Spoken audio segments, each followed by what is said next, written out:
मैं कल ही पूज्य मोहन बाबा मुझसे बात कर रहे थे, मैं कल ही कह रहा था कि हमको तो संसार की यही रीति समझ में आई।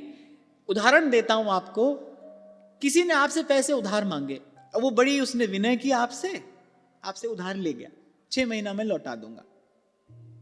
8 महीना तक उसने नहीं लौटाए तो आपने कहा भाई अब मांग लेने चाहिए। 8 महीना बाद आपने अपने ही पैसे मांगे, अब वो व्यक्ति उखड़ा उखड़ा सा है आपसे। होता है ऐसा कि नहीं होता? पुराने समय में 2-4 बार हमारे साथ ऐसा हुआ। तो मैं तो ये समझता हूं भाई, जीवन में जो घट रहा है वो भला बुरा नहीं है, वो आपको कुछ पढ़ाने के लिए घट रहा है, आपको कुछ सिखाने के लिए घट रहा है। वो भला है कि बुरा है, आपको कुछ सिखाने आया है। तो 2-4 बार ऐसी घटना घटी तो मैंने कहा भाई संसार की रीत यही है, देते चलो तो सब प्रसन्न है, मांगो मत। मांगते ही झगड़ा है, मांगते ही झंझट है। इसीलिए संत कहते हैं आशा एक राम जी से, दूजी आशा छोड़ दे।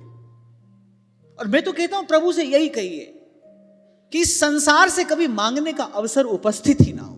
आप हैं ना, हमारे लिए आप पर्याप्त हैं। संसार से मांगने का अवसर ही क्यों उपस्थित हो प्रभु के होते हुए? ठाकुर जी कह रहे हैं ये बात, मोर दास कहाई नर आशा, करई तो कहु कहा विश्वास। ठाकुर जी कह रहे हैं हमारे सेवक कहलाते हो, आशा किसी और की है, किसी और से लेना चाहते हो, किसी और से लेने की आशा है।